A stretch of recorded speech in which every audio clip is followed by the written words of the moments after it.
बिस्मिल्लाहिर्रहमानिर्रहीम। अस्सलामुअलैकुम नाजरीन, आज की वीडियो में बात करेंगे इंतहाई अफसोसनाक खबर के हवाले से। एक बार फिर नमक हराम अफगानिस्तान की सरजमीन से वजीरिस्तान में पाक फौज की चेक पोस्ट पर हमला कर दिया गया। पाक फौज के जवानों के शहीद होने की खबरें सामने आ रही हैं, जबकि इसके साथ ही एक और अलार्मिंग खबर आ गई। भारत, अमेरिका और अफगानिस्तान की खुफिया एजेंसी NDS पाकिस्तान के अंदर फैलाने के लिए 6000 के करीब दहशतगर्दों को लॉन्च करने वाली है। पाक फौज की जानिब से दहशतगर्दों के किला कमा के लिए ऑपरेशन तेज कर दिया गया। ये दहशतगर्द किन अहदाफ को निशाना बना सकते हैं, इस हवाले से आज की इस वीडियो में तफसील के साथ बात करेंगे। नाजरीन, बुज़दिल दुश्मन को मुसलसल अपने अंदरूनी महाज पर मुसलसल शिकस्त का सामना करना पड़ रहा है। वो अपने आकाओं के एजेंडे को आगे बढ़ाने के लिए पाकिस्तान की सलामती के दर पर आ गया है। गुज़श्ता दिनों जनरल नदीम रजा की जानिब से बड़े वाज़े अंदाज में कहा गया था कि पाकिस्तान की मुसल्लह अफ़वाज एक अनदेखे दुश्मन से लड़ रही हैं। जंग का मुहाज बदल चुका है। पाक फौज की लाजवाल कुर्बानियों की वजह से अब दुश्मन को सरहदों से हमलावर होने की हिम्मत तो नहीं रही, लेकिन अब दुश्मन हमारे अंदर के प्रोपेगेंडा वार के जरिए इक्का दुक्का हमला करके अपनी मौजूदगी का एहसास दिलाता रहता है। नाज़रीन, यहाँ पर आपको बताते चलें कि बलूचिस्तान और वजीरिस्तान में सिक्योरिटी एहलकारों पर होने वाले हमले इस बात की तरफ इशारा कर रहे हैं कि हमारे जांबाज जो हैं वो दहशतगर्दों को सरहदों से आगे बढ़ने की इजाज़त नहीं दे रहे और अपनी जान कुर्बान करके अपने हमवतनों की हिफाजत करने वाली पाक फौज पर जितना भी हम फख्र करें वो कम है। लेकिन कुछ ज़मीर फरोश ऐसे भी हैं जो चंद टकों की खातिर पाक फौज के खिलाफ बकवासबाजी शुरू कर देते हैं, जिसकी हालिया मिसाल हामिद मीर है। तो जो वाक़या आज पेश आया, इसमें पाक फौज पर दहशतगर्दों की जानिब से एक बड़ा हमला किया गया, जिसमें पाक फौज का एक जवान शहीद हो गया। शहीद होने वाला 26 साला लारेंस नाइक वकास अहमद है और इसके बाद पाक फौज की जानिब से सिक्योरिटी फोर्सेस ने इलाके में सर्च ऑपरेशन किया और इन्हें कैफरे किरदार तक पहुँचाने के लिए कार्रवाइयाँ तेज कर दी।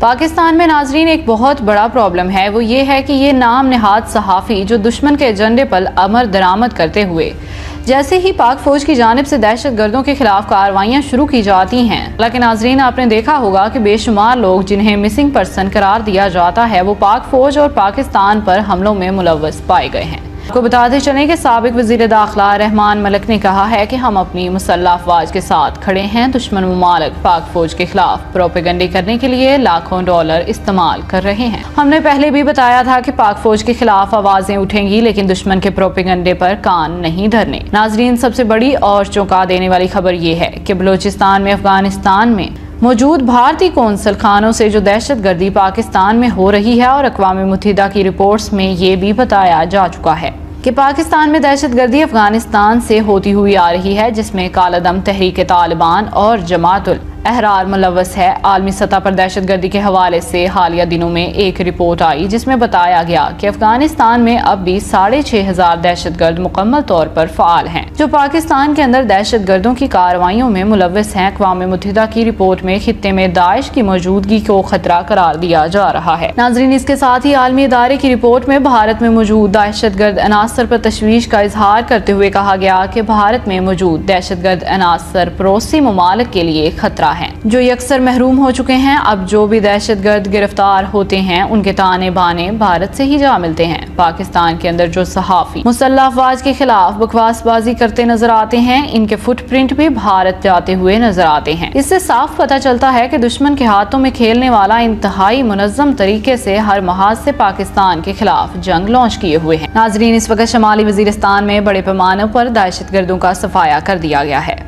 ताहम कुछ हिस्सों पर बाड़ नहीं लगाई गई। वहां से दुश्मन पाकिस्तान के अंदर घुसकर मुसल्लह अफवाज को निशाना बनाने में कामयाब हो जाते हैं, लेकिन चंद ही घंटों के बाद वो पाकिस्तान में होते हैं या फिर सरहद पार चले जाते हैं। इन्हें पाकिस्तानी हीरोज की जानिब से निशान इबरत बनाने में देर नहीं लगती। इस वक्त नाज़रीन दहशतगर्दी की वो कार्रवाइयां नहीं रही जो माजी में थी। ताहम छोटी मोटी दहशतगर्दी की वारदातें करके मुल्क में बदअमनी का तासुर पैदा करने की कोशिश की जा रही है। दुश्मन इस वक्त अपने मुकम्मल लाओ लश्कर के साथ अपनी तमाम तरवार टेक्नोलॉजी के साथ पाकिस्तान पर हमलावर हो चुका है। नाजरीन, लेकिन अब सलूट पेश करते हैं मुसल्लह अफवाज को, जिन्होंने दुश्मन की हाईब्रिड वार प्रोपेगेंडे को तबाह किया, मैदान अमल में भी दुश्मन की जुर्रत को कमजोर कर दिया, पाकिस्तान की सरहदों से आगे बढ़ने में उन्हें नाकाम कर दिया। इसलिए नाजरीन, हम अपने अजीज हमवतनों से गुजारिश करते हैं कि हम अपने दुश्मन के प्रोपेगेंडे को समझते हुए सोशल मीडिया के महाज को संभालें اور اپنی ذمہ داریوں کو پورا کرتے ہوئے پاکستان کے چہروں کو بے نقاب کرنے کی کوشش کریں۔ افغانیوں کو یہ بات ناظرین سمجھ لینی چاہیے کہ افغانستان میں امن کا راستہ پاکستان کی حمایت کے بغیر ممکن نہیں، اور اس میں افغانستان میں امریکیوں کو بھارت کے ہاتھ گرم کرنے کی بجائے نرم کرنے ہوں گے۔ اگر ایسا نہیں کیا تو پھر سب کو ضائع کر دیا جائے گا۔ ساتھ ہی ساتھ ناظرین آپ سمجھ لیں کہ پاکستان امریکہ کے خلاف 1988 جیسا کھیل پھر کھیل سکتا ہے۔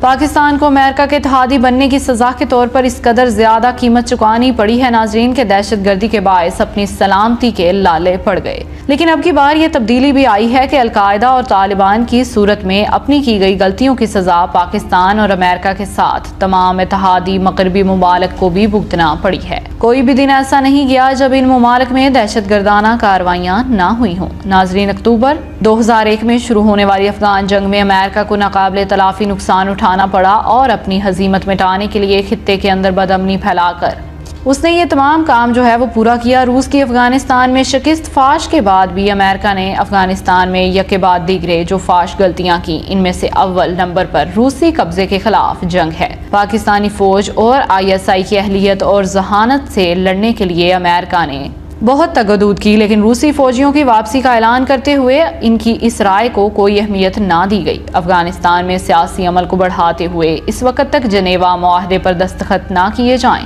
جب تک افغان مجاہدین کو باقاعدہ ایک پارٹی کے طور پر تسلیم کرتے ہوئے افغانستان میں عبوری حکومت کی تجویز منظور نہیں کی جاتی۔ دوسرا یہ کہ افغانستان کی 500 اراکین کی مجلس شورا نے متفقہ طور پر ایک عبوری حکومت قائم کر کے حالات کو سنبھال دینے کی کوشش کی۔ اس وقت کچھ ممالک نے حکومت کو تسلیم کر لیا اور کچھ ممالک انتظار میں رہے، جو ہی پاکستان اسے تسلیم کرے گا تو وہ بھی اس حکومت کو تسلیم کر لیں گے۔ ناظرین اس افغان عبوری حکومت کے وزیر خارجہ گلبدین حکمت یار اپنی سرکاری حیثیت سے دورہ امریکہ بھی کر آئے تھے، لیکن اس وقت امریکہ نے پاکستان پر اس قدر دباؤ ڈالا کہ وہ اسے تسلیم کرتے کرتے رہ گیا۔ تیسرا یہ کہ جب نجیب حکومت آخری دم پر تھی، اس وقت معاہدے پشاور افغانستان کے حالات کو سنبھال سکتے تھے، لیکن پشاور کے اس معاہدے میں امریکن دباؤ پر ایک طاقتور ملک کو باہر رکھا گیا، جس کا نتیجہ ساری دنیا نے اس طرح بھگتا کہ سب کی چیخیں نکل گئیں، اور اب بھی امریکہ کی جانب سے وہی غلطی دہرائی جا رہی ہے۔ ناظرین افغانستان میں کچھ بھی ہوتا ہے، اشرف غنی کی حکومت پاکستان کے خلاف بھارت کی تیار کردہ پریس کانفرنس میڈیا کے سامنے پڑھنا شروع ہو جاتے ہیں، اور اگر افغان صدر اشرف غنی کے بیانات کو غور سے ملاحظہ کیا جائے تو وہ افغانستان سے باہر ہمیشہ پاکستان کے ساتھ دوستی اور بھائی چارے کے سبق دیتے ہوئے دکھائی دیتے ہیں۔ ناظرین یہ تھی آج کی پوری خبر۔ اس خطے کے حوالے سے اب آپ کا کیا کہنا ہے؟ افغان امن معاہدے کے حوالے سے اب آپ کا کیا کہنا ہے؟ کمنٹ سیکشن میں اپنی رائے کا اظہار ضرور کیجیے گا۔ اب تک کے لیے اتنا ہی، جزاک اللہ۔